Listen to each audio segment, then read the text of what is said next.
हमारा ध्यान के लिए एजेकिएल के किताब 43 अध्याय 12 वचन हम पढ़ेंगे।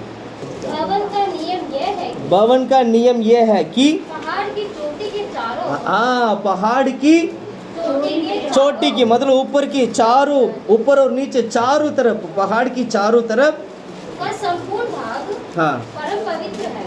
परम पवित्र है। Hallelujah, hallelujah. खुदा परमेश्वर आमीन। प्रभु हम तारीफ करते हैं, प्रार्थना करते हैं प्रभु दिया गया वचन के लिए हम धन्यवाद करते हैं प्रभु। हमारे बीच में बात कर खुदा परमेश्वर, तो राजाओं का राजा। आमीन प्रभु। भवन का आमीन खुदा प्रभु। हालेलुया। जो प्रभु जो मूल बात है खुदा परमेश्वर वो पवित्र है खुदा परमेश्वर। आमीन प्रभु। भवन के बारे में सीखने के लिए, समझने के लिए आज मदद कर खुदा परमेश्वर। हम धन्यवाद करते हैं, यीशु के नाम से मांगते हैं। हालेलुया। दोबारा पढ़ें उस वचन को।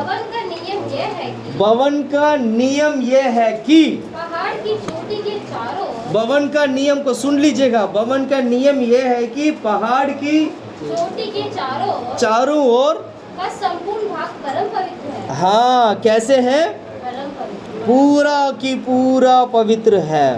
हालेलुया। कलीसिया पूरा की पूरा पवित्र होना चाहिए। कलीसिया की हर एक काम में पूरे की पूरा पवित्रता दिखाई देना चाहिए। कलीसिया की हर एक चीज में पवित्रता दिखाई देना चाहिए, क्योंकि ये कलीसिया का नियम है कि कलीसिया पवित्र हो। हालेलुया। इसलिए यहाँ पर कोई गंदा काम नहीं होते हैं, यहाँ पर कोई गलत काम नहीं कर सकता है। यहाँ पर यदि कोई गलत काम करते हैं, कोई गलत गंदा काम करते हैं, तो उन्हें हमें क्या करते हैं? कलीसिया में पनिशमेंट दे देते हैं, अलग कर देते हैं कुछ दिन के लिए, जब तक वो सुधरेगा नहीं। हालेलुया। कलीसिया की नियम यही है कि कलीसिया पूरी की पूरी पवित्र हो। कलीसिया पूरी की पूरी क्या है? पवित्र हो। इसलिए पवित्रता की चिन्ह को हम पहनकर हम आते हैं। पवित्रता का चिन्ह क्या है? सफेद। पवित्रता का चिन्ह क्या है?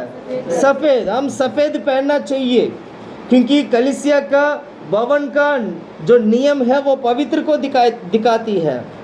वो भी पहाड़ की ऊपर नीचे चारों ओर संपूर्ण तरीके से पवित्र हो।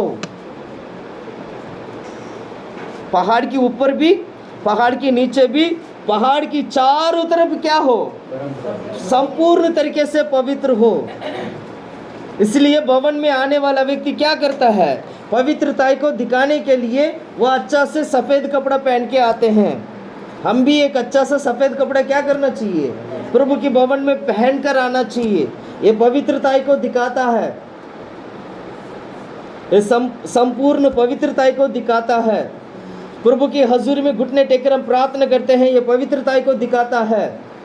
यहाँ पर आप जोर से बात नहीं कर सकते। एक बार प्रार्थना में आके बैठने के बाद एक दूसरे से बात नहीं करते, क्योंकि यहाँ पर परमेश्वर की भवन है, यह पवित्र है। ये उच्च स्वर से आप बात नहीं कर सकते हो।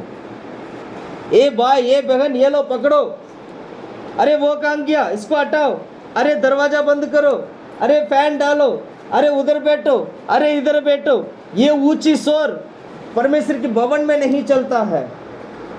सुन रहे हैं आप लोग? अगर कुछ भी पूछना, कुछ भी बोलना, तो हम क्या कैसे बात करना चाहिए? बिल्कुल इशारे पे बात करना है। नहीं है तो क्या करना है? कम आवाज में, बिल्कुल पास में जाके बात करना है, क्योंकि इतना भय भक्ति हमारे जीवन में दिखाई देना चाहिए। ये पवित्रता ही है। इस पवित्रता में, पवित्रता सबसे प्रधान बात है जो कलीसिया के लिए है।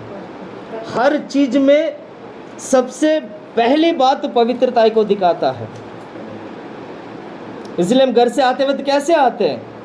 सो के उठ के, ऐसे उठ के आ गया, तैयार होते हैं, एकदम तैयार होके प्रभु की भवन में तैयारी के साथ हम क्या करते हैं? प्रभु की भवन में आते हैं, आकर बैठते हैं, उसकी आराधना करते हैं, उसकी महिमा करते हैं, क्योंकि ये पवित्र है।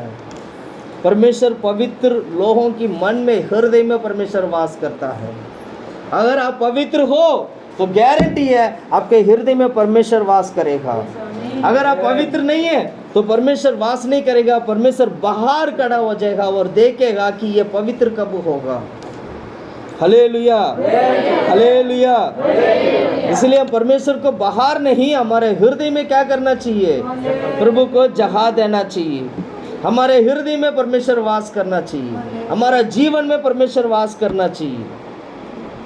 परमेश्वर हृदय में वास नहीं करेगा, अगर परमेश्वर बाहर होगा तो शैतान हृदय में राज करने लगता है, अंधकार हृदय को राज करने लगता है, शैतान की जाल हृदय में होता है, शैतान की चालाकी हृदय में होता है, झूठ से हृदय भर जाता है, अंधकार से हृदय भर जाता है, सारा बीमारियों से हृदय भर जाता है। फिर हम कमज़ोर हो जाते हैं, फिर हम हार जाते हैं, धीरे धीरे धीरे धीरे करके हम हार जाते हैं।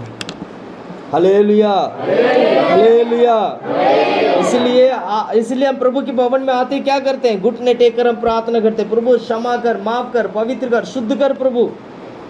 जब आत्मा में बढ़ते प्रभु से माफी मांगते हैं, आत्मा में बढ़ते अब सारे पापों को इकरार करते हैं।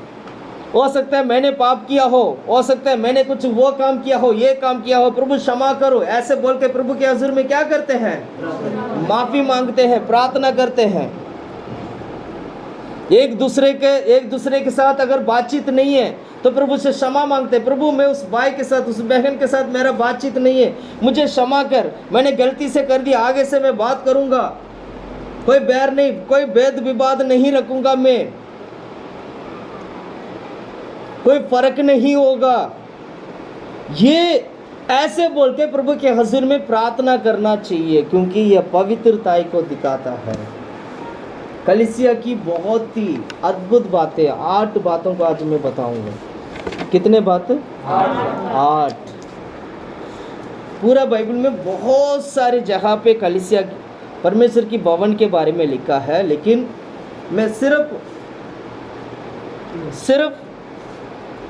भजन लिखने वाला भजन संगीता ने, जो भजन संगीता की किताब में जो कलीसिया के बारे में जो लिखा गया है, उन बातों का हम क्या करेंगे?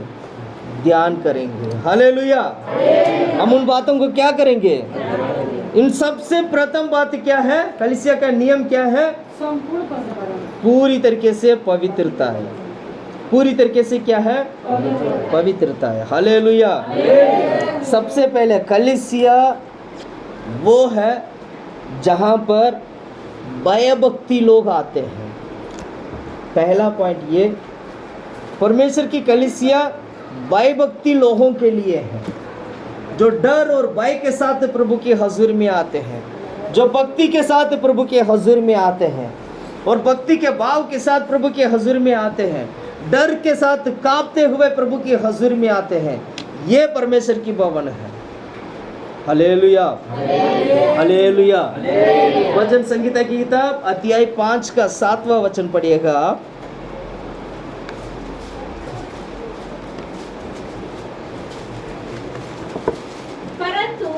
मैं तो तेरी अपार करुणा के कारण तेरे भवन में आऊंगा, मैं तेरा भय मानकर तेरे पवित्र मंदिर की ओर दंडवत करूंगा। हालेलुया। भय मानकर दाऊद की तरह बनिए। प्रभु के हजूरी परमेश्वर ने आपको दिया है, परमेश्वर ने कलीसिया प्रभु ने आपको दिया है। ये कलीसिया में आपको कैसे आना चाहिए? भय भक्ति के साथ आना चाहिए। वो कहता है मैं भक्ति के साथ, भय भक्ति के साथ में आऊंगा। सिस्टर जी उस वचन को दोबारा पढ़ेंगे, 5 का 7। परंतु मैं तो तेरी अपार करुणा के कारण लिख लेना, करुणा के कारण भय भक्ति से मैं आऊंगा। पढ़ो, करुणा के कारण तेरे भवन में आऊंगा, मैं तेरा भय मानकर तेरे पवित्र मंदिर की ओर दंडवत करूंगा। हालेलुया। हम दंडवत करने के लिए हम आए हैं। क्या करने के लिए आए हैं? दंडवत करने के लिए आए हैं। यहाँ पर बैठ के कभी कभी हम क्या करते हैं? पाँव ऐसे कर लेते हैं, कभी ऐसे हो जाते हैं, कभी ऐसे हो जाते हैं, कभी ऐसे होते हैं, कभी ऐसे हो जाते हैं, पता नहीं क्या क्या हो जाते हैं। ये परमेश्वर को दंडवत करने का स्वभाव को नहीं दिखाता है। क्या बोला? परमेश्वर का दंडवत करने का स्वभाव नहीं दिखाता है। वो हम क्या करते हैं? ऐसे सीधा बैठ जाते, सुन रहे, देख रहे, देख रहे हैं क्या बोला, ऐसे दोनों पाँव सीधा करके बैठ गया चुपचाप। ये नहीं करना है। जब प्रार्थना करते वक्त घुटने टेकना है। जब प्रार्थना नहीं है तो ठीक है, ऐसे बैठ, जैसे अभी भैया ने बैठा, उन्होंने बैठा, उन्होंने सब ऐसे बैठे ना।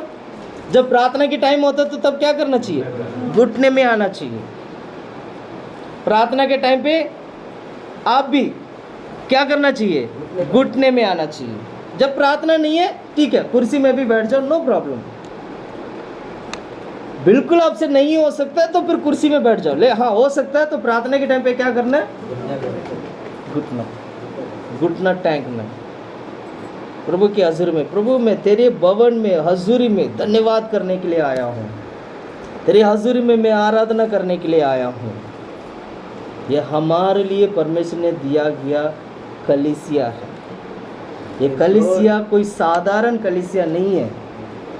हो सकता है यहाँ पर कुछ भी नहीं है, हो सकता है यहाँ पर आपका मतलब का नहीं होगा, लेकिन आपको बता दूँ यही वो कलीसिया है जो आपको स्वर्ग लेके जाएगा। यही वो कलीसिया है, यही वो कलीसिया है, वो परमेश्वर की तरफ आपको ले जाने के लिए मदद करेगा। परमेश्वर ऐसे ही यीशु ने कलीसिया को स्थापित करके नहीं किया। परमेश्वर इसलिए कलीसिया को स्थापित किया है, आप और हम भक्ति के साथ प्रभु की भवन में आए। बाइबल में लिखा है भक्ति के साथ, यानी भवन भक्ति को प्रकट करके दिखाता है, जहां पर अनुग्रह से आप परमेश्वर की भवन में प्रवेश होते हो। यानी परमेश्वर की अनुग्रह जिस पर नहीं है वो परमेश्वर की कलीसिया में नहीं जा सकता है। क्या बोला मैंने, क्या बोला? परमेश्वर की अनुग्रह जिन पर नहीं है वो कलीसिया में नहीं जा सकता। परमेश्वर अनुग्रह दिया तो आपको कलीसिया में आना है, मुकर के नहीं जाना है। परमेश्वर की अनुग्रह को लात नहीं मारना है। परमेश्वर की अनुग्रह नहीं चाहिए करके मुड़कर नहीं जाना है, क्योंकि परमेश्वर की अनुग्रह परमेश्वर इसलिए दिया है भक्ति के साथ प्रभु के भवन में जाकर बैठे हैं। यही बात क्या कहते हैं, भजन लिखने वाला भजन संगीता हमें सिखाता है। कितनी अच्छी बात है ना। आज आप कैसे प्रार्थना में आए हो, अपने आप को फर्क के देखो। क्या हम भक्ति के साथ आए हैं? क्या परमेश्वर के अनुग्रह को प्राप्त करके हम यहाँ पर आए हैं? परमेश्वर के अनुग्रह को प्राप्त करने का मतलब ये होता है उसकी उद्धार पाना, उसकी उद्धार पाना। मैंने उद्धार पा लिया, मैंने पापों की क्षमा परमेश्वर से मांगा हूँ, परमेश्वर ने मेरे पापों को क्षमा कर दिया है, अब मैं उद्धार पा लिया हूँ, परमेश्वर की अनुग्रह तेरे ऊपर आ गया। अब तो दौड़कर परमेश्वर की भवन में आना है, क्योंकि परमेश्वर की भवन भयभक्ति लोगों के लिए है, जहाँ पर घुटने टेक कर प्रार्थना करते हैं, जहाँ पर परमेश्वर की नाम की महिमा करते हैं। Hallelujah, hallelujah. इसलिए क्या करना चाहिए, प्रभु के भवन में आना चाहिए। प्रभु के भवन में बैठकर घुटने टेककर क्या करना चाहिए, प्रार्थना करना चाहिए। ये भक्ति का भवन है ये। इसीलिए कभी कभी कुछ बात होता है, कुछ लोग ऐसे छोटे बच्चे या इधर उधर ऐसे बात करते, कुछ भी होता है तो मैं डांटता हूँ। मैं क्यों डांटता हूँ? क्योंकि ये भक्ति है, क्योंकि परमेश्वर की कलीसिया का भवन का नियम क्या है, पवित्र है। पवित्र को बना के रखना है। अगर आपस में कोई बात करता है तो आप बगल में बैठते हो तो आपको बताना है, नहीं अभी बात नहीं करना है, बाद में बात करेंगे। ये आपका काम है, आराम से बताना है उन्हें। ये नहीं, पता भी नहीं चलना चाहिए अगला को कि आपने क्या बोला। ये हमारा स्वभाव इसमें प्रकट होना चाहिए। परमेश्वर छोटी सी बातों को भी परमेश्वर बहुत ध्यान से देखते हैं। वो ये देखते हैं ये मेरे लिए कितना ज़्यादा भक्ति रखता है। परमेश्वर देखते हैं कि मेरे लिए ये कितना ज़्यादा भक्ति रखता है। ये मत सोचना मैं इतना भक्ति करता हूँ, मैं इतना प्रार्थना करता हूँ, मैं इतना गीत गाता हूँ, मैं इतना उपवास रखता हूँ, परमेश्वर मेरी प्रार्थना को नहीं सुनते। ऐसे बिल्कुल भी नहीं। आप जितना बोते हो उतना ज़रूर काटोगे। आपकी भक्ति का वर्थ नहीं होगा। अगर आप कलीसिया में जल्दी आने वाला व्यक्ति है, मान लेते जल्दी आने का स्वभाव है आपका, तो परमेश्वर उस भक्ति को प्रभु देखता है। उस भक्ति के अनुसार परमेश्वर आपको आशीष देंगे। जब मैं बचपन में था तो ऐसे ये चटाई वगैरह में बिछाता था चर्च में, हम झाड़ू करते थे, कुर्सियाँ साफ करते थे। आज मैं सुबह आया तो मुझे लगा आज मेरे को वो काम करना पड़ेगा, तो मैंने क्या किया, सिस्टर जी भी आगे, भैया भी आगे, भैया आके फ़ोन किया, भैया कहाँ आए नहीं, मैंने बोला आ रहा हूँ भैया, तब तक मैं यहाँ तक आ चुका था। तो फिर हमने क्या किया, थोड़ा सा ऐसे ऐसे करके सफाई करके शुरू कर दिया। ये भक्ति का भाव आपका जीवन में होना ज़रूरी है। सैटरडे शनिवार रात से ही आपकी तैयारी शुरू हो जाना चाहिए। भक्ति का मतलब यह होता है शनिवार से ही आपकी तैयारी रविवार के लिए शुरू हो जाना चाहिए। कलीसिया की ज़रूरत को आप अच्छी तरह जानते हैं। यहाँ क्या कमी है, यहाँ पानी की कमी है, यहाँ सफाई की कमी है, या सामान को ठीक करना है, यहाँ चटाई बिछाना है, कुर्सी को साफ करना है और चीज़ों को सही जगह पे रखना है। ये काम कौन करेगा? ये भक्ति जिसके अंदर होगा वो करेगा, वो दौड़ कर आएगा, वो प्रभु की हजूरी में बैठ के क्या करेगा, मेरा अंदर भक्ति है, मैं जाऊं। घर पे 1 मिनट भी एक्स्ट्रा बैठने के लिए आपको बिल्कुल भी मन नहीं लगेगा। सही बोला गलत बोला? हालेलुया। अब मानो या ना मानो भक्ति यही है। इसलिए आते हम क्या करते हैं, सफाई करके बैठते हैं। ये तो नहीं है ना चलो पिछले बार हमने बेटा सफाई करके गया था, आज आते भाई चटाई बिछा दिया बैठ गया, ऐसे तो नहीं है ना। हमने क्या किया, सफाई किया। हर संडे आपको सफाई करना है। हर संडे आप अच्छा से तैयार होके मेकअप वेकअप करके तेल वेल लगा के क्या नाम है, इसको सजा के सुन रहे, फिर बालों को ठीक करके, सुन रहे, आते नहीं आते। भवन भी क्या होना चाहिए, ऐसा ही दिखाई देना चाहिए। हालेलुया। ये क्योंकि ये भक्ति को दिखाता है। हालेलुया। ये था पहला पॉइंट, जो भक्ति की भवन है, जहाँ भक्ति लोग प्रवेश करते हैं। यहाँ पर वही व्यक्ति प्रवेश करता है जिनके ऊपर परमेश्वर करुणा अनुग्रह दिखाते हैं। यानी इसलिए वो कहते हैं मैं तेरे अनुग्रह के साथ मैं परमेश्वर के भवन में जाता हूँ। पढ़ो उस वचन को। परंतु मैं तो तेरी अपार करुणा के कारण तेरे भवन में आऊंगा। हाँ, तेरी करुणा के कारण मैं तेरी भवन में आऊंगा। यानी परमेश्वर की करुणा नहीं होगा तो आप परमेश्वर की भवन में भी नहीं आ सकते हो। हालेलुया। परमेश्वर को धन्यवाद कहना, प्रभु तेरी करुणा है मैं आज बैठा हूँ, प्रभु तेरा करुणा है मैं आज यहाँ पर बैठा हूँ, तेरी अनुग्रह है मैं आज यहाँ पर बैठा हूँ। हालेलुया। हालेलुया। अगर परमेश्वर की करुणा नहीं होता शायद हम यहाँ नहीं होते।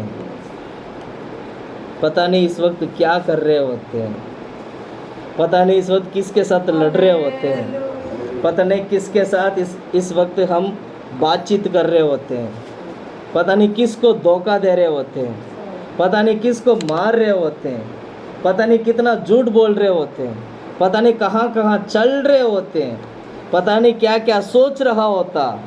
सुन रहे हैं आप लोग? बहुत सारे बातें हैं। चर्च में नहीं आया तो बेचैनी हो जाना चाहिए, आज मैं चर्च नहीं गया पता नहीं क्या होगा प्रभु, ये स्वभाव आपके अंदर आना चाहिए। हालेलुया। हम क्या करते हैं, नहीं अगले हफ्ते जाएंगे, हमारा भैया बहुत अच्छे हैं, थोड़ा सा प्यार करेंगे सब ठीक हो जाएगा। वो पिघल जाते हैं आराम से। सुन रहे सुनिएगा, वो क्या हो जाते, पिघल जाते, आराम से पिघल जाएंगे। कुछ भी नहीं है भैया, कुछ नहीं भैया, ऐसे ऐसे बात था, ये था वो था, अच्छा चलो ठीक, कोई नहीं सिस्टर जी, कोई नहीं भैया जी, सुन रहे हैं? ठीक है। सुन रहे हैं आप लोग? क्या बोला? कोई नहीं सिस्टर जी, कोई नहीं भैया जी, ये बोल के छोड़ देते। अगर पुराना नियम होता तो पता है क्या होता? पुराना नियम होता तो क्या होता?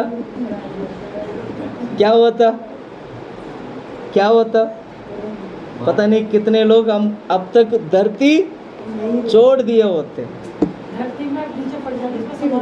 हाँ, ये परमेश्वर की अनुग्रह है, करुणा है, जो हम भक्ति के साथ भक्ति के भवन में आने के लिए परमेश्वर ने मदद किया। दूसरा पॉइंट, ये परमेश्वर की भवन जो है महिमा की भवन है, महिमा से भरा हुआ भवन है। यहाँ पर परमेश्वर की महिमा बन जाती है, यहाँ पर परमेश्वर की महिमा कार्य करता है, यहाँ पर परमेश्वर की महिमा हर एक व्यक्ति के ऊपर आकर उतरती है, हर एक व्यक्ति के ऊपर परमेश्वर की महिमा रहता है। दूसरा पॉइंट यही है कि परमेश्वर की महिमा का भवन है। क्या बोला? परमेश्वर की महिमा का भवन। निकालेगा 26वां अध्याय, भजन संगीता की किताब 26 अध्याय 8वां वचन। यहोवा, मैं तेरे धाम से, तेरी महिमा के निवास स्थान से प्रीति रखता हूँ। तेरी महिमा की निवास स्थान पर मैं प्रीति रखता हूँ। पढ़ो पढ़ो, दोबारा पढ़ो इस वचन हे को। यहोवा, मैं तेरे धाम से, तेरी महिमा के निवास स्थान से प्रीति रखता हूँ। प्रीति रखता हूँ। ये वो भवन है जो महिमा से भरा हुआ भवन है। ये वो कलीसिया है जो परमेश्वर की महिमा से भरा हुआ कलीसिया है। इस पर प्रीति रखना चाहिए आपको, इस पर इच्छा रखना चाहिए आपको, इस पर आने की मन में एक इच्छा रखना चाहिए। प्रीति का मतलब क्या होता है? इच्छा। मुझे इच्छा है आज प्रार्थना में जाना, मेरा मन करता है मैं आज प्रार्थना में जाऊं, ये इच्छा होता है, ये प्रीति होता है। सुन रहे हैं आप लोग? इच्छा से आए ना आप लोग? आज इच्छा से प्रार्थना में आए ना? ये तो नहीं ना किसी ने बोल के लेके आया, इच्छा से, मन में इच्छा था आज मैं प्रभु के भवन में जाऊं। ये इच्छा हमारा जीवन में उत्पन्न होना चाहिए। दाऊद क्या करता, दाऊद क्या कहता है? दाऊद क्या कहता है? उस महिमा को मैंने देखा। पढ़िएगा 27 का वचन 4। एक वर मैंने यहोवा से मांगा है, उसी के यत्न में लगा रहूंगा कि मैं जीवन भर यहोवा के भवन में रहने पाऊं, जिससे यहोवा की मनोहरता पर दृष्टि लगाए रहूं। हाँ, किस पर दृष्टि लगाया रहूं? मनोहरता पर। ओ मतलब उसकी महिमा पर मैं दृष्टि लगाया रखूं और उसके मंदिर में ध्यान किया करूं। हालेलुया। मेरा दृष्टि परमेश्वर की महिमा के ऊपर है, मेरा सोच परमेश्वर की महिमा के ऊपर है, मेरे विचार परमेश्वर की महिमा के ऊपर है, मेरी इच्छा परमेश्वर की महिमा के ऊपर है, जो परमेश्वर की भवन के ऊपर है, जो परमेश्वर की मंदिर है। हालेलुया। जब दो या तीन लोग जहाँ पर हम मिलकर हम प्रभु की आराधना इतने लोग मिलकर करते हैं तो यहाँ पर परमेश्वर की महिमा आ जाते हैं।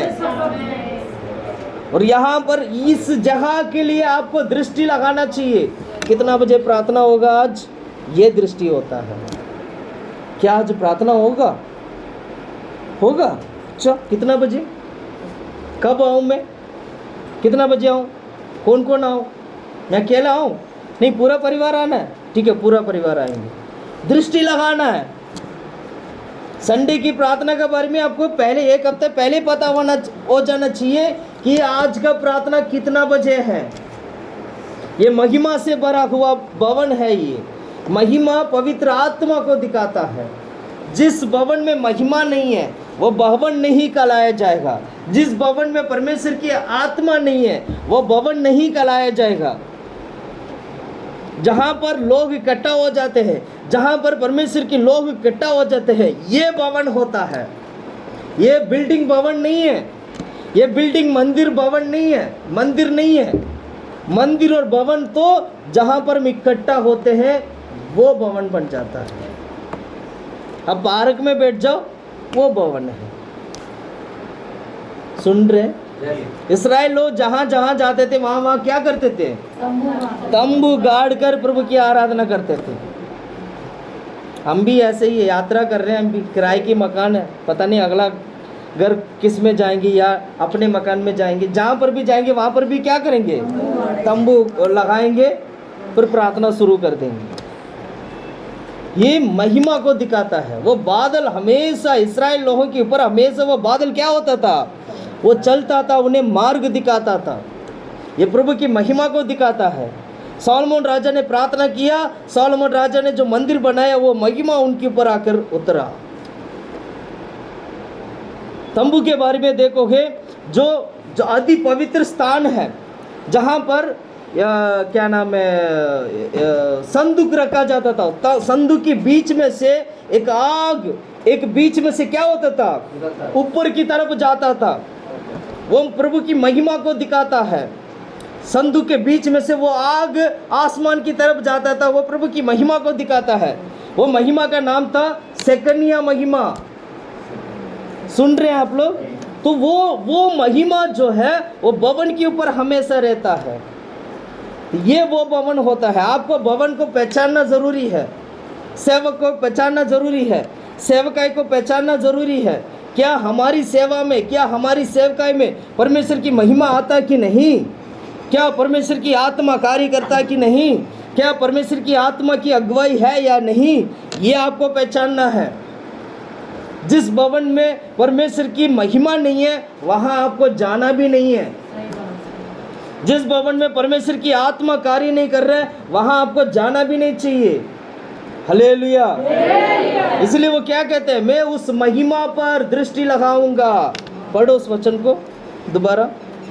एक वर मैंने यहोवा से मांगा है, उसी के यत्न में लगा उसी के यत्न में लगा रहूंगा कि मैं जीवन भर हाँ। यहोवा के भवन में रहने पाऊं, जीवन भर यहोवा की भवन में रहना पाऊं, जिससे यहोवा की मनोहरता पर दृष्टि लगाए रहूं। उसकी मनोहरता पर दृष्टि लगाया।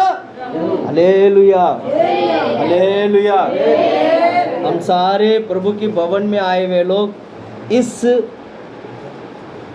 दृष्टि के साथ या इस इच्छा के साथ प्रभु की भवन में आना सीखना चाहिए। सबसे पहला पॉइंट हमने क्या सीखा था? परमेश्वर का नियम संपूर्ण पवित्र हो। वो तो ठीक है, भक्ति का भवन है जहाँ पर परमेश्वर के अनुग्रह से हम प्रवेश करते हैं, करुणा के साथ प्रवेश करते हैं।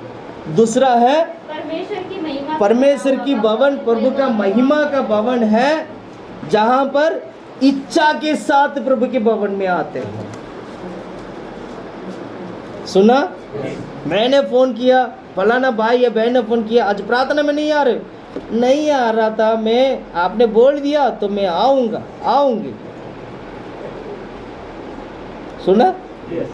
ये नहीं, मैं बोलूं या ना बोलूं आपको रेडी रहना। हाँ, परमेश्वर की वचन कहता है वो महिमा का भवन है, मुझे वहां जाना है। घर पे नहीं बैठना है, आज के बाद आप घर पे नहीं बैठना है। आज के बाद घर पे अपने समय को व्यर्थ नहीं करना है। संडे सिर्फ परमेश्वर का है। संडे वो दिन है जहाँ जिस दिन में आप परमेश्वर की महिमा की भवन में आकर परमेश्वर के साथ बातचीत करना। आपको अच्छा नहीं लगता प्रभु के साथ बातचीत करना? आपको अच्छा नहीं लगता प्रभु से मिलना? आप नहीं चाहोगे मैं प्रभु से मिलूं? आप नहीं चाहेंगे? आप खुद का इच्छा नहीं है क्या प्रभु से मिलने का? इच्छा है कि नहीं है? भवन में आना, महिमा की भवन में आना, जब पवित्र आत्मा कार्य करता है। सुन रहे हैं आप लोग? सुन रहे हैं आप लोग? 29 का 9वां वचन पढ़िएगा। यहोवा की वाणी से हिरनियों का गर्भपात हो जाता है। हाँ, 29 का 9वां वचन। यहोवा की वाणी से, यहोवा की वाणी से। यह कहाँ हो रहा है पता है? भवन के अंदर हो रहा है। यहोवा की वाणी से हिरनियों का गर्भपात हो जाता है, हिरनियों का गर्भपात हो जाता है, और हरण्य से पतझड़ होता है। और क्या होता है? हरण्य से पतझड़ होता है। हाँ, और उसके मंदिर में सब कोई महिमा ही महिमा बोलता रहता है। सब कोई महिमा ही महिमा बोलता रहता है। कहाँ पर?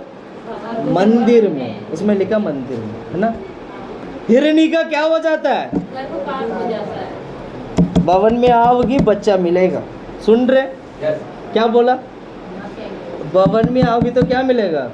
मैं नहीं बोल रहा हूँ सिस्टर जी, वचन कहता है।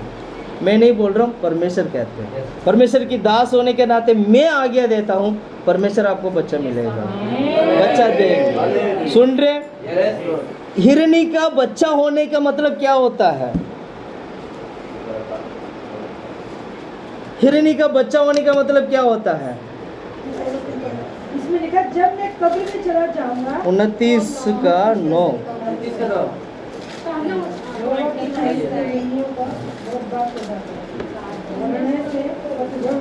देखिए इंग्लिश में बिल्कुल क्लियर लिखा है, मैं पढ़ता हूँ।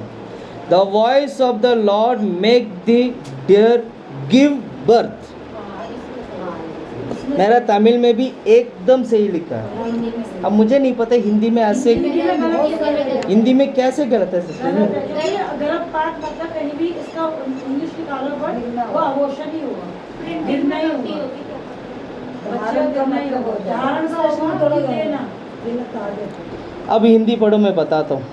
यहोवा की वाणी से हिरनियों का गर्भपात हो जाता है और हरण्य में पतझड़ होता है। पतझड़ का मतलब क्या है? गिरना होता है, वो पुराने पत्ते गिर रहे हैं। सुनिएगा, वो उसको दिखाता है जो जंगल में होता है ना, जंगल की पतझड़ है वो हिरनी का नहीं है। पढ़ो दोबारा।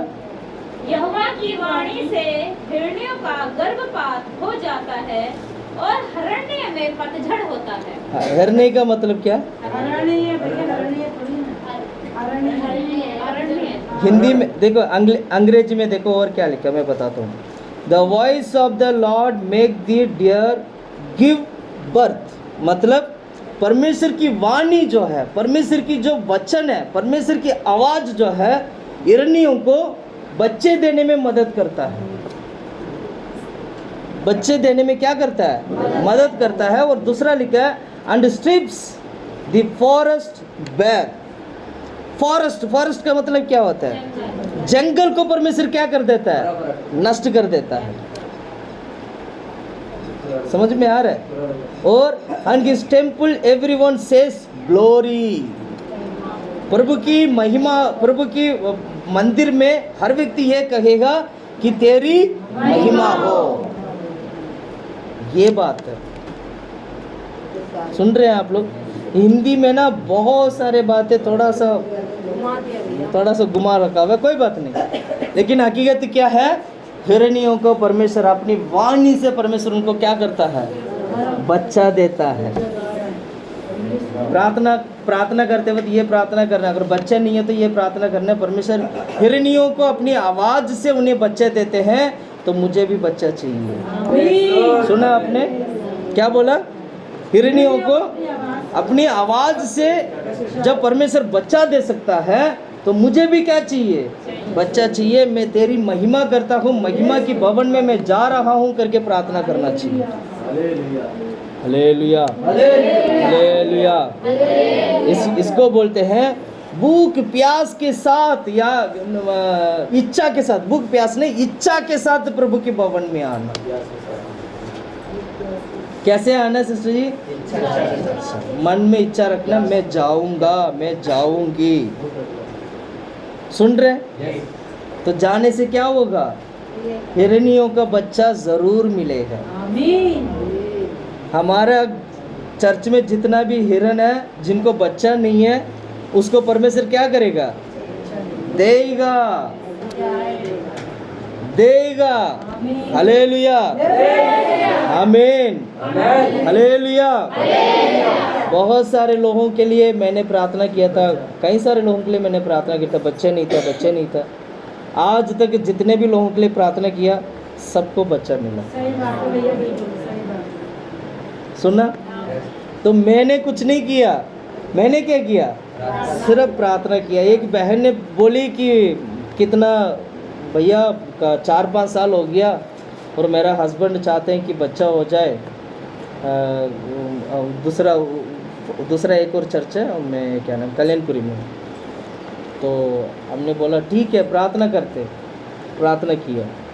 2-3 महीने के बाद उन्होंने फ़ोन किया, अब मैं गर्भवती। हालेलुया। परमेश्वर ने क्या किया? आशीष दी। आप प्रार्थना करोगे तो होगा।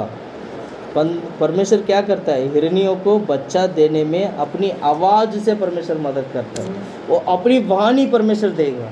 बाइबल में लिखा वाणी, उसकी आवाज़, the voice of the Lord, उसकी आवाज़ उसको क्या करेगा? बच्चा उत्पन्न कर देगा। उसकी आवाज़ क्या कर देगा? बच्चा उत्पन्न कर देगा। किसी के पीछे जाने की कोई ज़रूरत नहीं है। विश्वास के साथ आओ, विश्वास के साथ प्रार्थना करो, महिमा की भवन में प्रार्थना करो और प्रभु की महिमा करो कि प्रभु आपने मुझे बच्चा दे दिया, मैं धन्यवाद करता हूँ। ये ऐसे बोल के प्रार्थना करो, परमेश्वर ज़रूर देगा। हालेलुया। इच्छा रखना चाहिए आपको। प्रार्थना की भवन में आने की इच्छा हमेशा आपका हृदय में होना चाहिए। पढ़िएगा भजन संहिता की किताब 84 84 अध्याय 2 वचन पढ़िएगा। 84 का 2। मेरा प्राण यहोवा के आंगनों की अभिलाषा करते करते मूर्छित हो चला। मेरा तन मन दोनों जीवते परमेश्वर को पुकार रहे। मेरा तन और मन क्या है? जीवित परमेश्वर का पुकार रहे हैं। तन और मन कहाँ है आपका? घर जाके कपड़ा धोना है, ये तन और मन है। घर जाके खाना बनाना है, ये तन मन है। घर जाके मार्केट जाना है, ये तन मन है। ऐसे है क्या? ऐसे है क्या? ऐसे है क्या? नहीं। हमारा तन मन क्या है? परमेश्वर को पुकारना। पढ़ो सिस्टर जी उस वचन को दोबारा। मेरा प्राण यहोवा के आंगनों की अभिलाषा करते करते मूर्छित हो चला। मेरा तन मन दोनों जीवते परमेश्वर को पुकार रहे। हालेलुया। मेरी आत्मा आंगनों पर, ऐसे लिखा ना? क्या? मेरा प्राण यहोवा के आंगनों की अभिलाषा करते करते। हालेलुया। आपका मन, तन, मन सारा कहाँ होना चाहिए? हमारा तन मन कहाँ रहता है भैया? देख सही से बोलना चाहिए। तन मन कहाँ रहता है? इधर उधर रहता है। हालेलुया। कहाँ रहना चाहिए हमारा तन मन? प्रभु की भवन में रहना चाहिए। कहाँ रहना चाहिए? धीरे धीरे आशीष मिलेगा। जल्दीबाजी मत करना। क्या बोला मैंने? जल्दीबाजी मत करना। परमेश्वर धीरे धीरे करते हैं लेकिन लेटेस्ट करते हैं। क्या बोला? ऐसे आशीष करेंगे दुनिया देखते रह जाएंगे। ऐसे अभिषेक करेंगे दुनिया देखते रह जाएंगे। सुन रहे सिस्टर जी? हमारा तन मन कहाँ होना चाहिए? प्रार्थना करना। संडे को आपको छुट्टी मिले। हम लोग प्रार्थना कर रहे हैं, हम सभी लोग प्रार्थना कर रहे हैं। जिनको संडे आने में दिक्कत होता है ना, खासकर उन लोगों के लिए आप सभी लोग प्रार्थना करना कि प्रभु हमारा भाई बहन लोग जो है संडे प्रार्थना में नहीं आ पाते हैं, उन्हें भी परमेश्वर क्या करना चाहिए? लेके आना चाहिए। प्रार्थना करना। परमेश्वर उन लोगों को प्रार्थना में आने के लिए प्रभु मदद करें। हालेलुया। तन और मन के साथ महिमा की भवन में आना सीखना चाहिए। एक और वचन पढ़िएगा, 10वां वचन पढ़े इसी अध्याय का। क्योंकि तेरे आंगनों में यानी तेरी भवन में, आंगनों में का एक दिन और कहीं के 1000 दिन से उत्तम है। एक दिन तेरे आंगनों में बिताना संसार में 1000 दिन बिताने से एक दिन ज्यादा उत्तम है। यही है ना? यही है ना? पूरा दिन घूमते इधर उधर, टहलते फूलते इधर उधर, सारा दुनियादारी करके कम से कम 2 घंटे के लिए हम प्रार्थना में आना होता है। उसमें भी हम क्या करते हैं? पूरा संसार घूम लिया, मैं और थोड़ा घूम लूँ, प्रार्थना में जाएंगे अगले हफ्ते। ये सोचकर हम प्रार्थना को क्या कर देते हैं? प्रार्थना को क्या कर देते हैं? छोड़ देते हैं। प्रार्थना की महत्व को समझिए, कलीसिया की महत्व को समझिए, भवन की महत्व को समझिएगा। हालेलुया। इसलिए क्या करना चाहिए? दूसरा पॉइंट हमने क्या बोला था? महिमा का और प्रभु की इच्छा के साथ आना चाहिए। तीसरा, परमेश्वर की भवन संपूर्ण भवन है। क्या बोला? परमेश्वर की भवन संपूर्ण भवन है, जहां पर लोग तृप्त होते हैं और उनकी प्यास बुझाया जाता है। लिख लीजिएगा, लिखने वाले लिख लीजिएगा, परमेश्वर की भवन संपूर्ण भवन है जहाँ पर लोग तृप्त होते हैं और उनकी प्यास बुझाया जाता है। Hallelujah, hallelujah. पढ़िएगा भजन संहिता की किताब 36वां अध्याय 8वां वचन।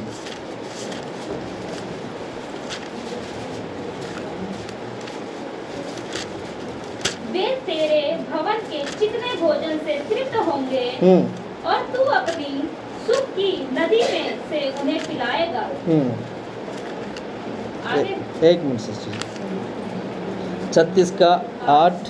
हाँ, वे तेरे भवन के चिकने भोजन से तृप्त होंगे। चिकने भोजन से, भवन के चिकने भोजन से तृप्त होंगे और तू अपनी सुख की नदी से हाँ, में से उन्हें पिलाएगा। उसमें संपूर्ण करके नहीं लिखा 8वां वचन में। नहीं लिखा है। पढ़ो, दोबारा पढ़ो। वे तेरे भवन के चिकने भोजन से भवन के तृप्त लिखा, पर होंगे। मेरा बाइबल में, इवन इंग्लिश बाइबल में संपूर्ण लिखा है, संपूर्ण। 37 अगर मैं निकालूं, 37 में देखते हैं क्या, हिंदी में इंग्लिश में देखते हैं। एक मिनट रुकिएगा। 36 का 8वां वचन है ना।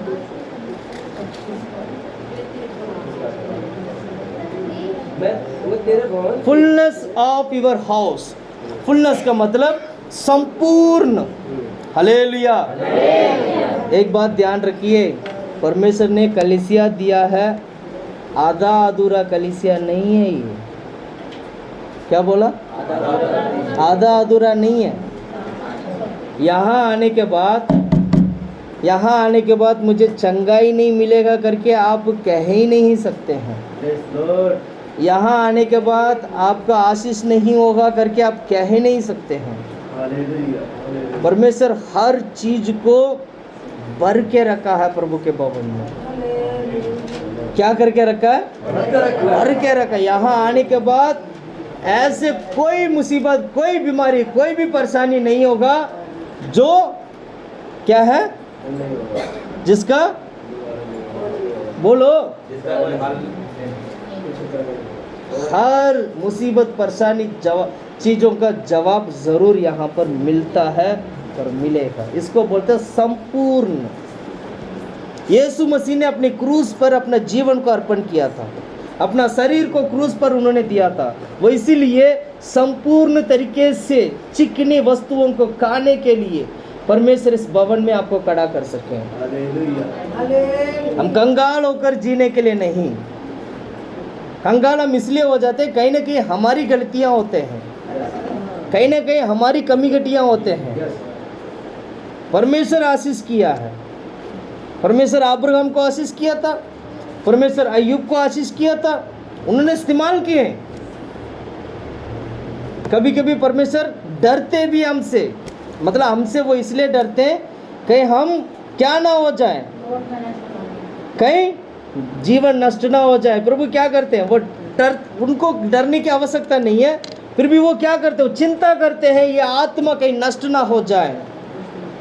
इसलिए वो क्या करते हैं, जितना ज़रूरत है उतना दे। आप अपने बच्चों को कैसे खिलाते हो? मान लो 10,000, 20,000, 50,000 अगर आप घर पे कमाते हो तो क्या पूरे की पूरा पैसा उस बच्चे के हाथ में दे देते हैं? नहीं। क्यों? ये गड़बड़ कर देगा। इसको उतना ही देना चाहिए जितना 5 रुपए तो 5 रुपए, 10 रुपए तो 10 रुपए, उससे ज़्यादा नहीं। मांगेंगे डैडी डैडी डैडी 100 रुपए दे दो ना, है?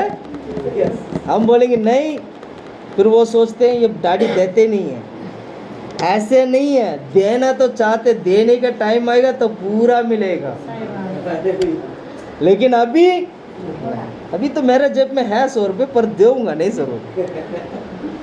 सुन रहे? परमेश्वर ऐसे करते, हम लोगों को पालन पोषण करते हैं। इसलिए जो दिया है उसमें खुश रहो। परमेश्वर संपूर्ण, उसमें कोई आधा अधूरा नहीं है।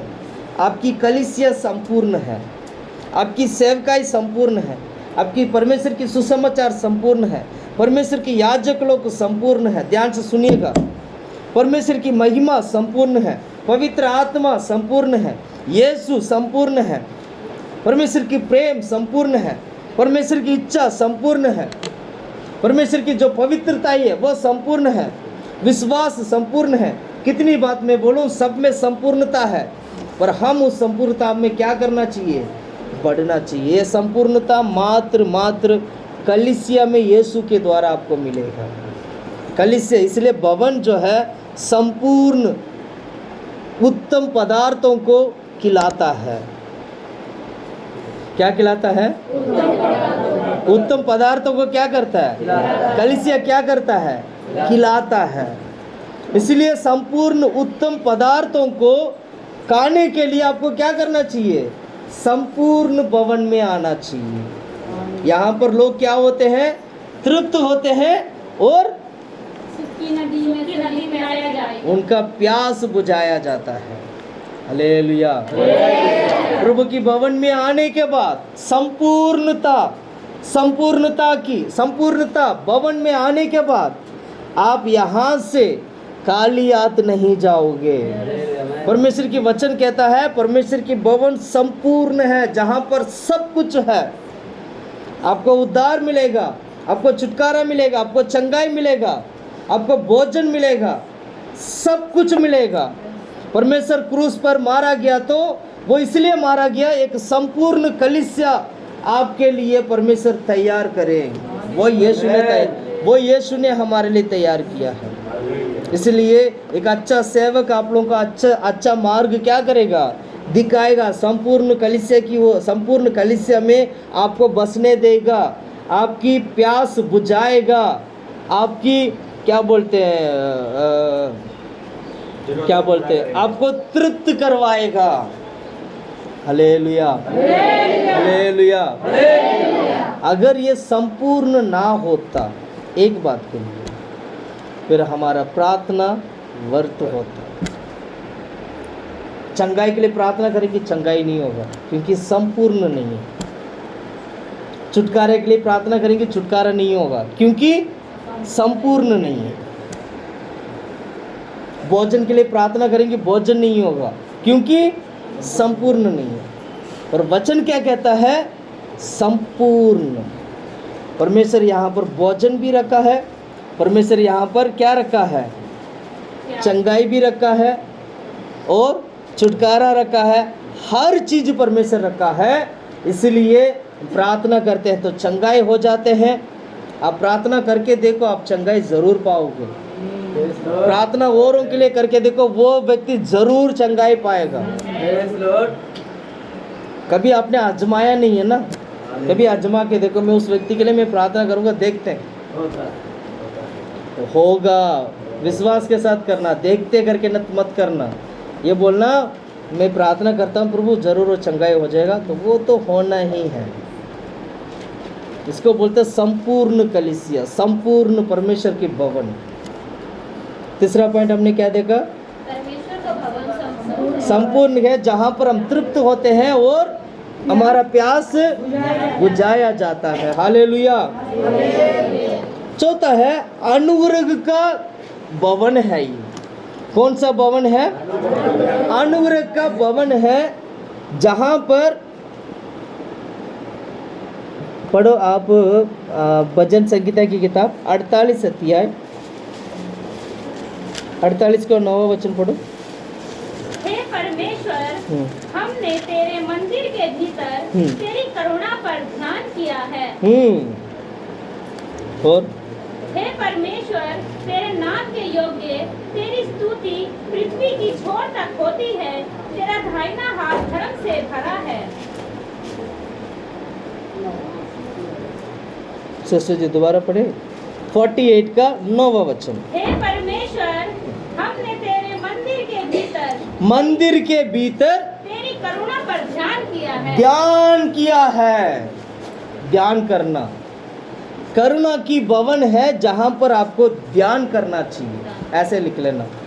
चौथा पॉइंट है, चौथा पॉइंट ये है कि अनुग्रह या करुणा जो भी लिख सकते हो, अनुग्रह का भवन है जहां पर हमें ध्यान करते हुए रहना चाहिए।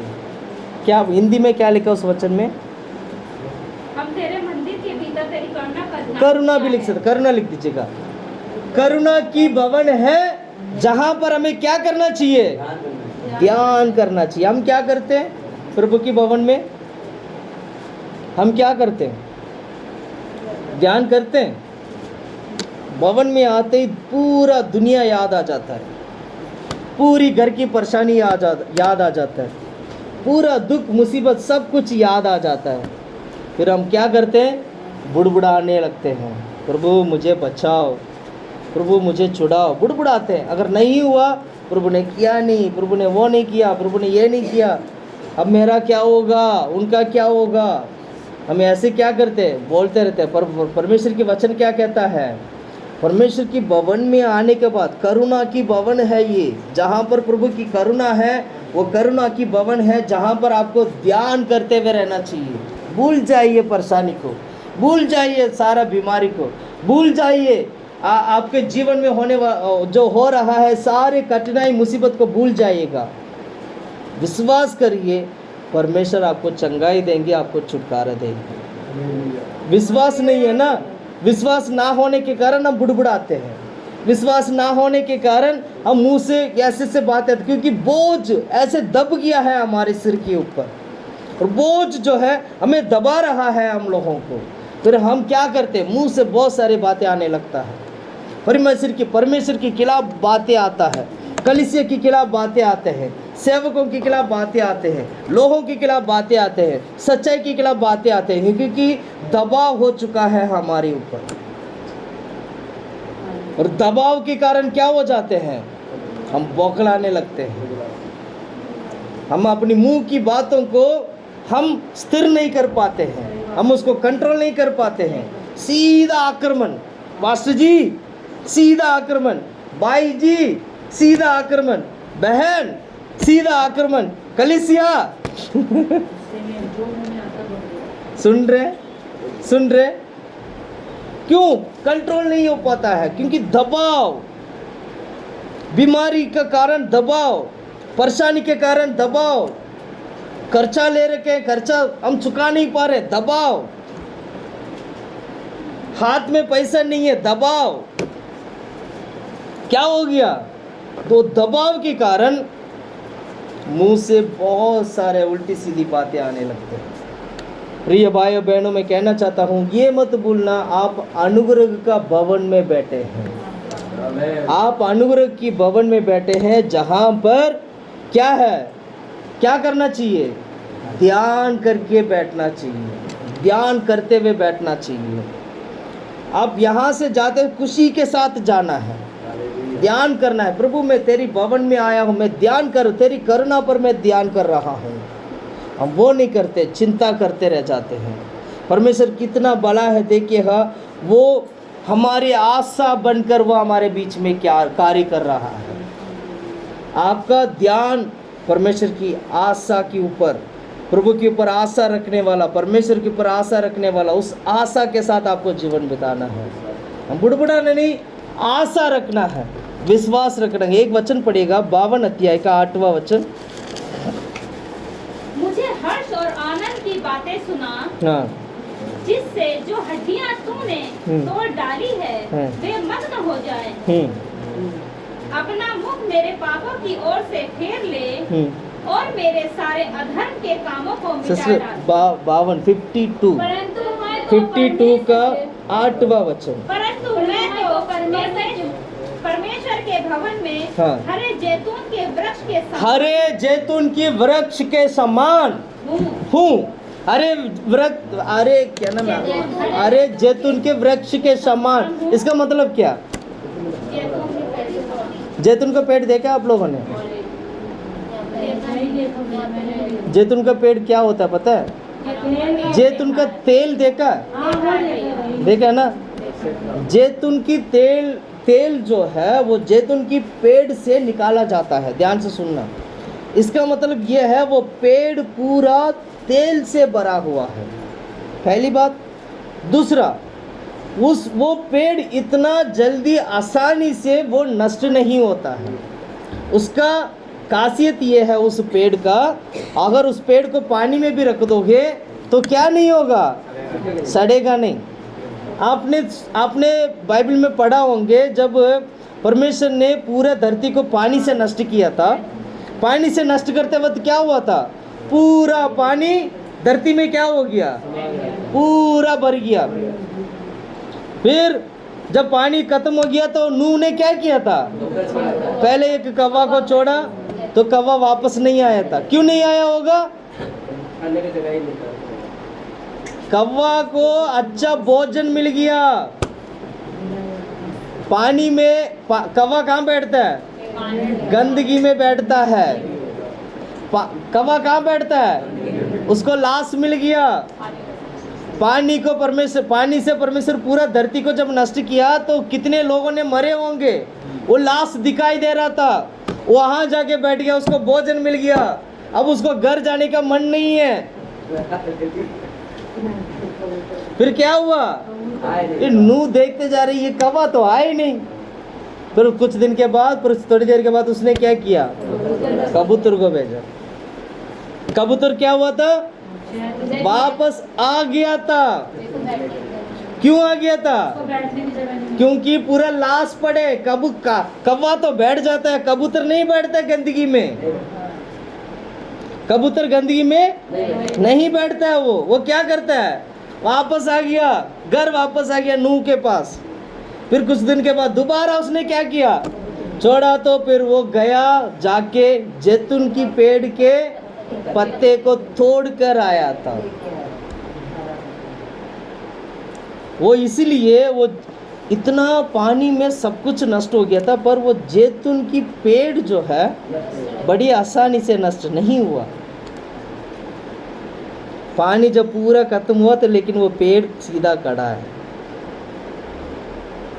उसने क्या किया, कबूतर ने क्या किया, उसकी पत्ते को तोड़कर ले जाके दिखाया, भैया पानी सूख गया है।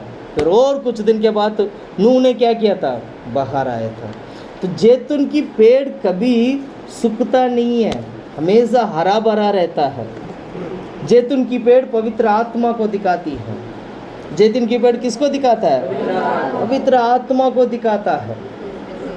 परमेश्वर की लोग प्रभु की भवन में जैतून की पेड़ के समान होते हैं। वो सूखते नहीं है, वो डरते नहीं है, वो मुरझाया नहीं जाता है, उसको खत्म नहीं कर सकते हैं।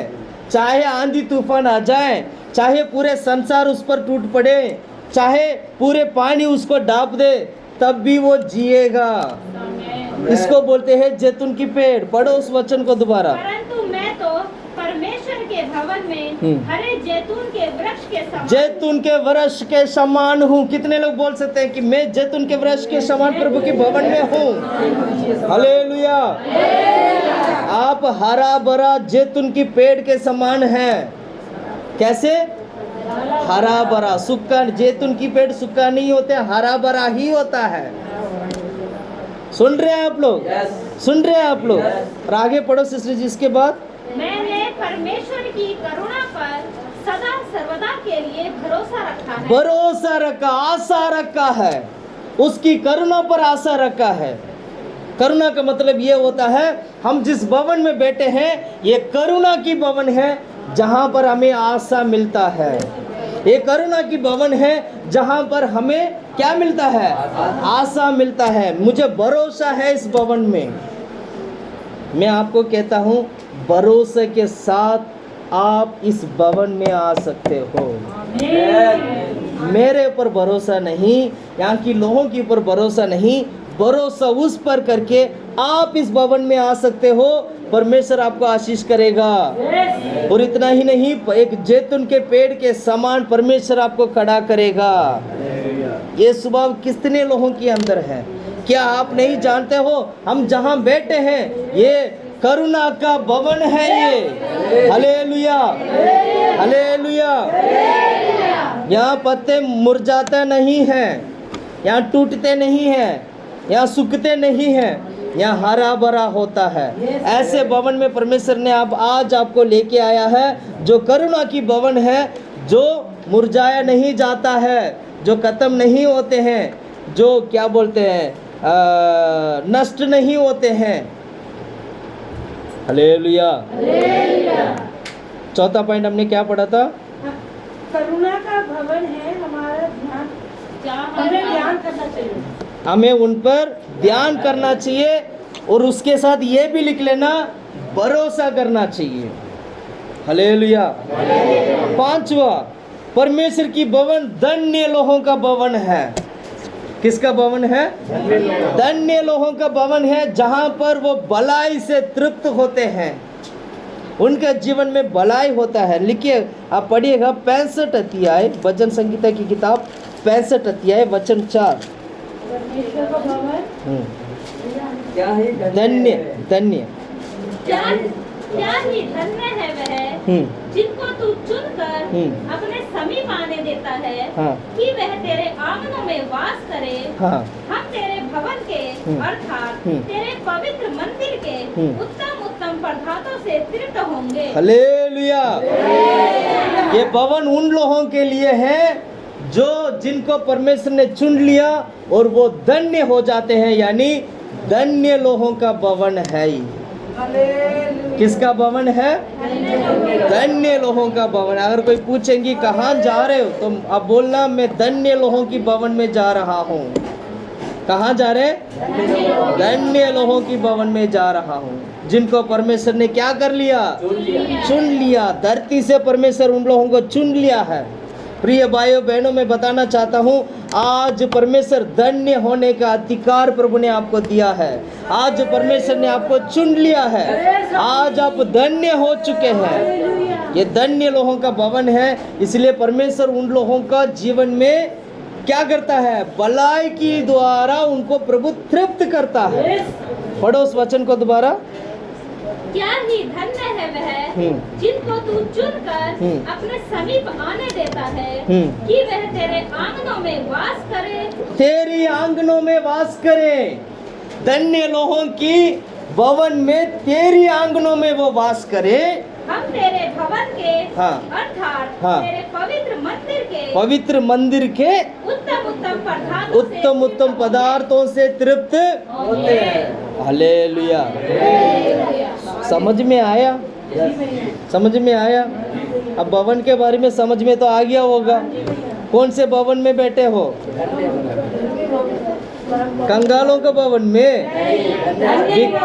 भिखारियों के भवन में, गरीबों के भवन में, या अमीरों का भवन में, या झूठ बोलने वाला मंडली में? लोग सोचते हैं ना ऐसे, ये भी तो ऐसे हैं, झूठ बोलते रहते हैं। चर्च जाते देखो झूठ बोलते हैं, चर्च जाते देखो गलत काम करते हैं। कभी हमारा जीवन में ऐसे होने नहीं देना है। हमारा भवन धन्य लोगों का भवन है। जिस भवन में आप बैठे हो, कौन सा भवन है? धन्य लोगों का भवन है। कौन सा भवन है? धन्य लोगों का भवन है। हालेलुया। जल्दी जल्दी एक और वचन पढ़िए। 122 अध्याय का 9वां वचन पढ़िएगा। 122 का 9।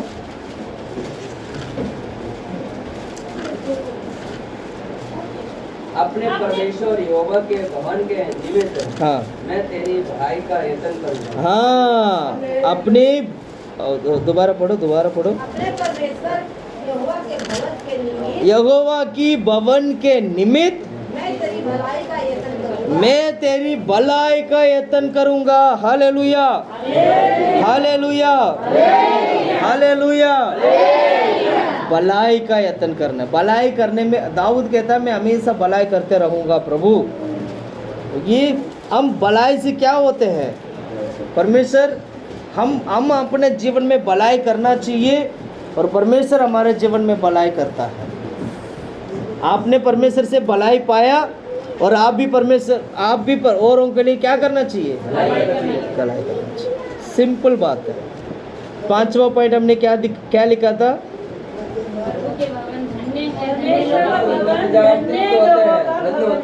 ये धन्य लोगों का भवन है जहां पर भलाई से तृप्त होते हैं।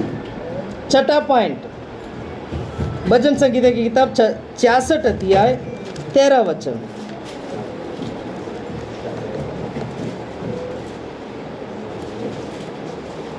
66 का 13, मैं होम बलि लेकर होम बलि लेकर तेरे भवन में आऊंगा। होम बलि लेकर तेरी भवन में आऊंगा।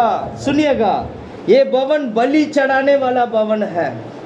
ये भवन में बलि चढ़ाने वाला, ये भवन में आपको बलि चढ़ाना चाहिए। कौन सा बलि चढ़ाना चाहिए?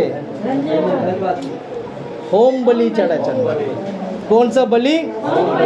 बलि के बारे में अगर मैं बोलूं तो बहुत सारा बलि है, लेकिन आज जो इस नया नियम की कलीसिया में हम जो बलि चढ़ाते हैं, बहुत सारा बलि चढ़ाते हैं, जैसे कि धन्यवाद की बलि चढ़ाते हैं, स्तुति करते हैं, बहुत सारा बलि चढ़ाते हैं। बलि का मतलब ये होता है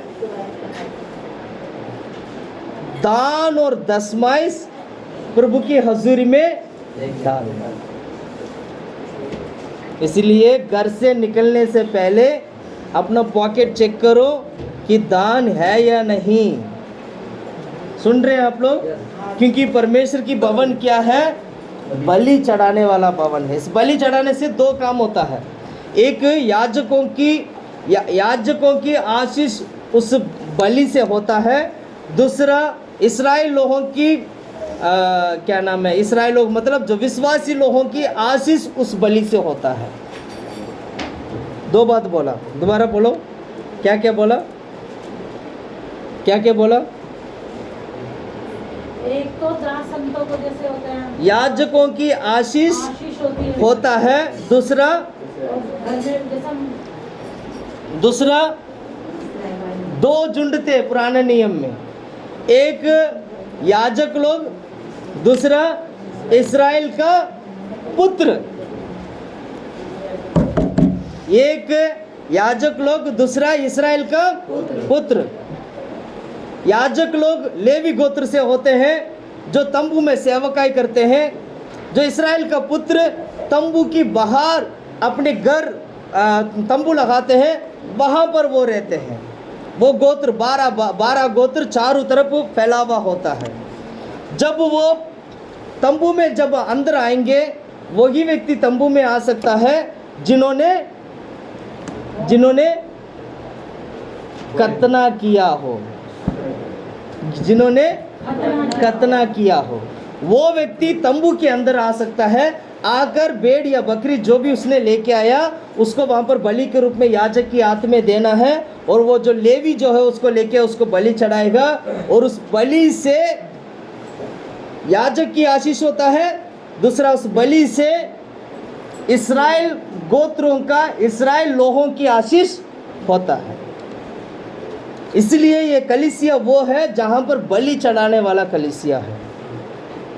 इस कलीसिया में दो बात होते हैं, यहाँ पर याजकों की आशीष होता है, दूसरा इस्राएल विश्वासी लोगों का आशीष होता है। अब समझ में आया? अब समझ में आया? इसलिए दान और दशमाइश भवन में लेके आना है हमें। जितना भी आप कमाई करते हो, कमाई का दशमाइश आप यहाँ पर डालना चाहिए। आपका आशीष ना होने का कारण एक ही कारण मैं बोल सकता, सिंपल भाषा में बोल सकता हूँ, हम अपनी कमाई से दशमाइश हम परमेश्वर के लिए नहीं रखते हैं।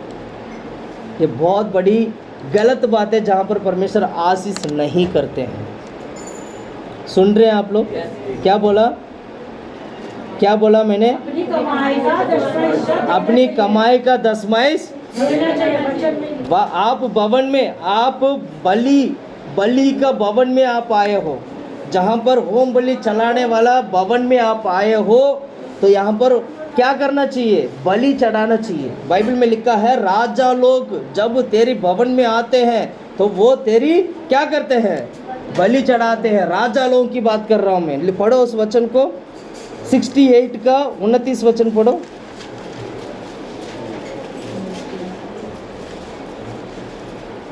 तेरे मंदिर के कारण जो यरूशलेम में है, राजा तेरे लिए भेंट ले आएंगे।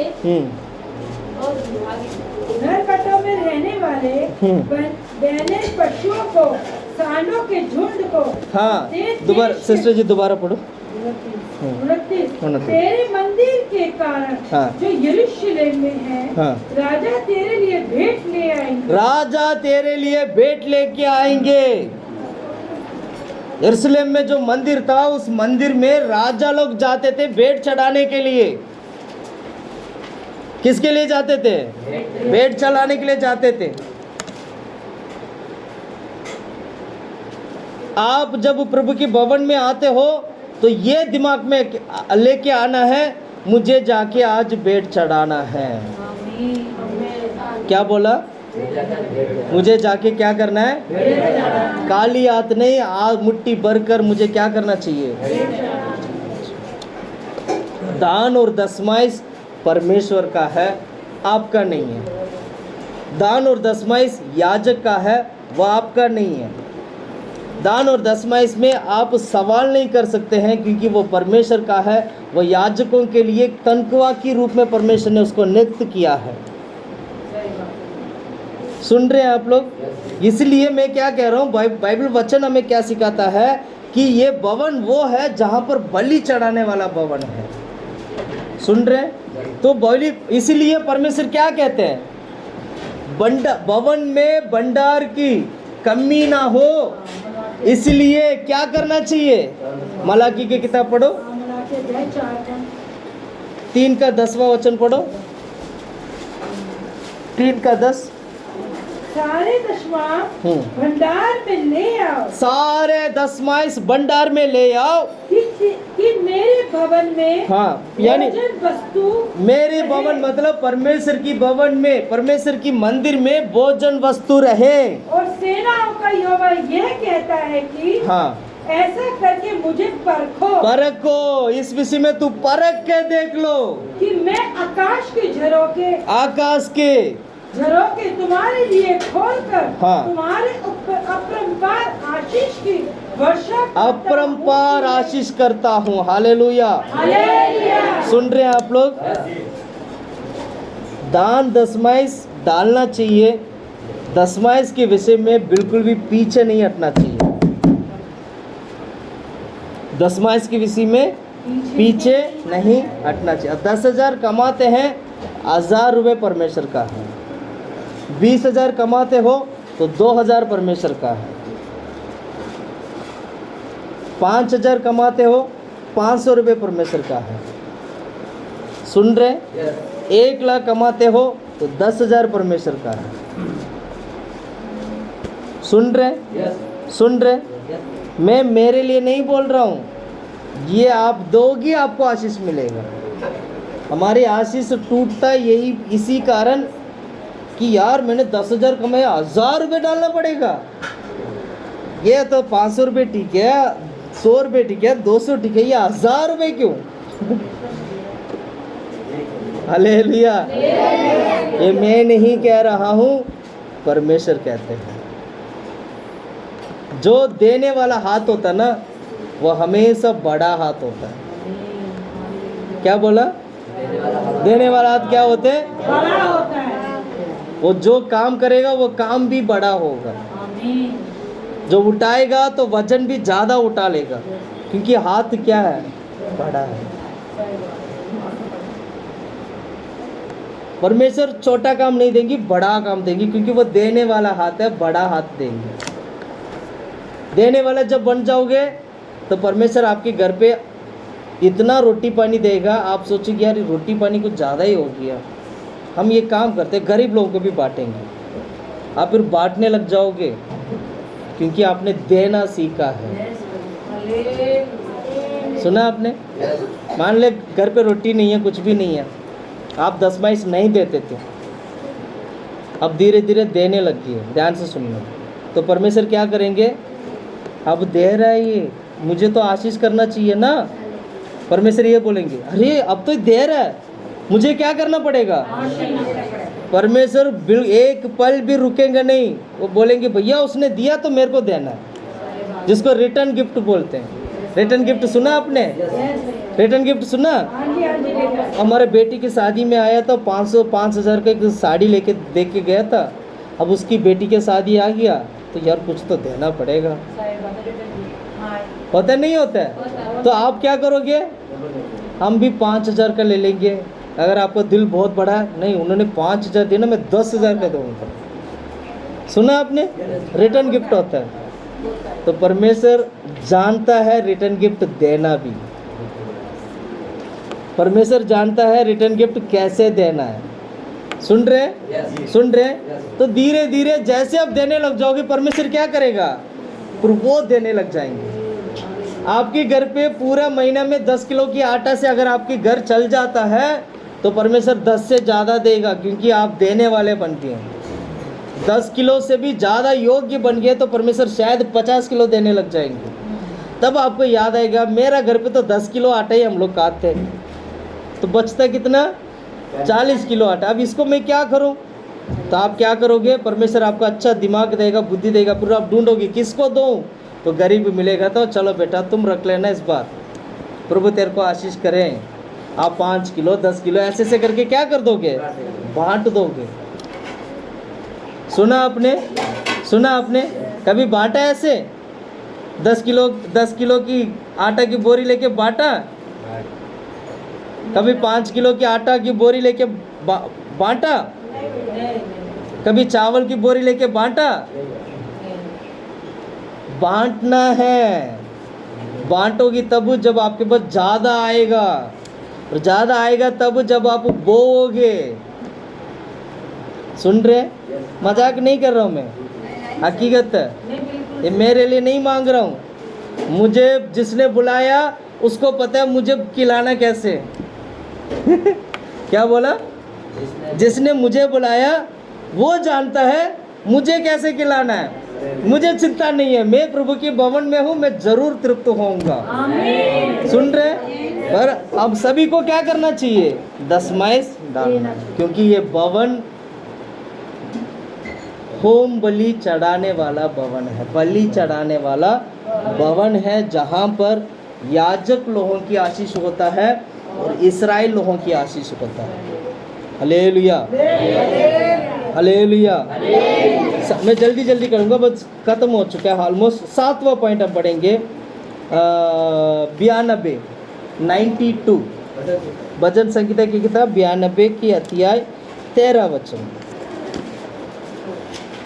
वे यहोवा के भवन में रोपे जाकर हमारे परमेश्वर के आंगनों में फूले फलेंगे। वे पुराने होने पर भी फलते रहेंगे और रस भरे और लहराते रहेंगे। एक मिनट से सुनिए, हाँ 92 का 13 वचन दोबारा पढ़ेंगे। वे यहोवा के भवन में रोपे जाकर हमारे परमेश्वर के आंगनों में फूले फलेंगे। हाँ, ये भवन वो है जहां पर रोपा जाता है। कौन सा भवन है, कौन सा भवन है, जहां पर रोपे जाते हैं। रोपे जाने का मतलब समझते हैं, गाड़ना। यहाँ पर एक पेड़ पौधे को गाड़ते तो क्या होता है, रोपा जाते, रोपते तो क्या होता है, वो फूलता फैलता है। इसलिए मैं कहता हूँ कलीसिया में टिक के रहना। जब तक आप एक जगह पे टिकोगी नहीं, फूलेगी फैलोगी नहीं। क्या बोला, क्या बोला, हाँ, अब पेड़ तो बन गया, पेड़ बनकर कलीसिया में आ गया। अब पेड़ की फल कब आएगा, जब वो पेड़ एक जगह टिक जाएगा।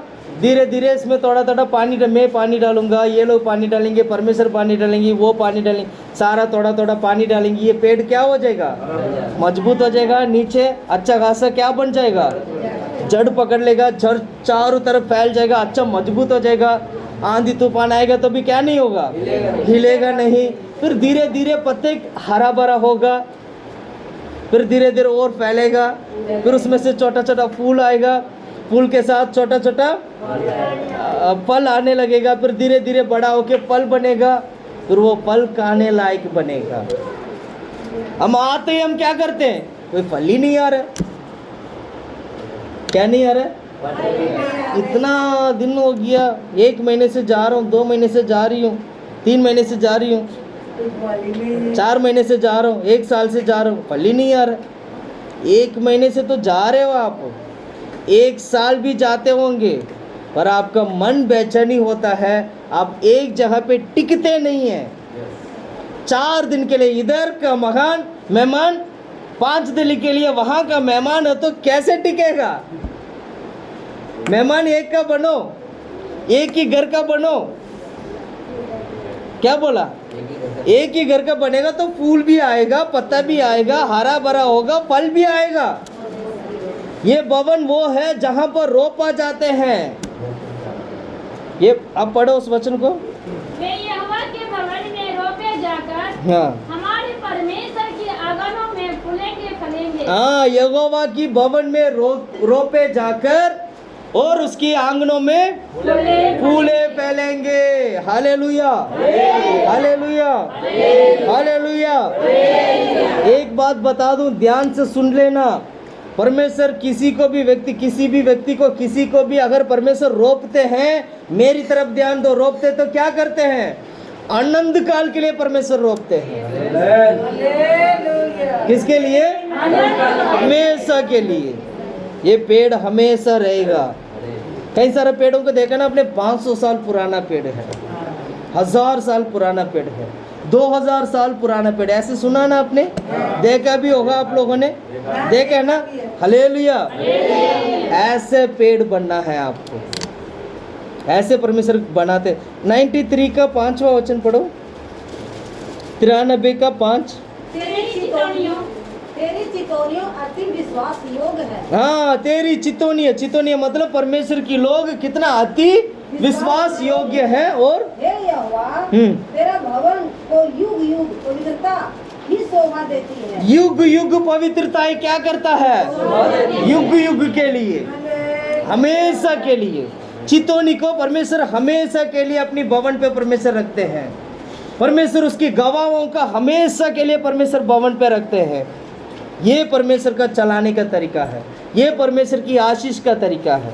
इसलिए भवन में आने वाले सारे भाइयों बहनों, मैं आपको कहना चाहता हूँ, आप उस भवन में आए हैं जहाँ पर आपको रोपा जाते हैं। हालेलुया। ताकि आप फूले और हालेलुया। आखिरी पॉइंट हम पढ़ेंगे, आखिरी पॉइंट पढ़ेंगे 122 अध्याय पहला वचन। जब लोग ने मुझे से कहा, आओ हम यहोवा के भवन को चले, आओ हम यहोवा की भवन को चले, तब मैं आनंदित हुआ। मैं आनंदित हुआ। अगर ऐसे कोई आके पूछे तो कितने लोग आनंदित हो जाते हैं? आपके घर पे आके पूछते ना, बहन चलो आज प्रार्थना में चलेंगे, भाई चलो आज प्रार्थना में चलेंगे, तो ऐसे बोलते ही कितने लोग आनंदित हो जाते हैं? सुना आपने? सुना आपने?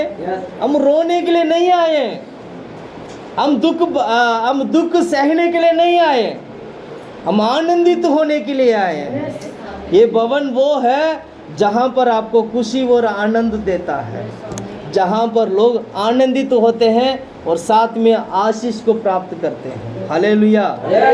8वां पॉइंट यही है कि ये आनंद का भवन है जहाँ पर हमें आशीष मिलता है। ये कौन सा भवन है? आनंद और खुशी का भवन है जहाँ पर हमें। अब आपको समझ में आ गया होगा आज आप कहाँ बैठे हो। समझ में आया? कहाँ बैठे? आनंद। इतना पता मर भी जाएंगे तो कोई बात नहीं, हमें तो ले जाने के लिए बहुत सारे लोग हैं। क्या बोला? मर भी जाए तो भी आज जिंदगी जिएंगे हम आराम से। आनंद का भवन है ये, परमेश्वर का महिमा का भवन है ये। हालेलुया। इसलिए आनंद की भवन में हमेशा आशीष मिलता है। 118 का 26वां वचन पढ़ो, 118 का 26।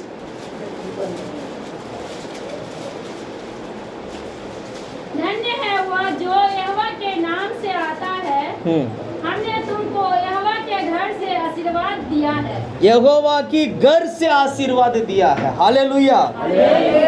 आशीर्वाद यहोवा की घर पर होता है, आशीष यहोवा की घर से होता है। वो ये है वो घर।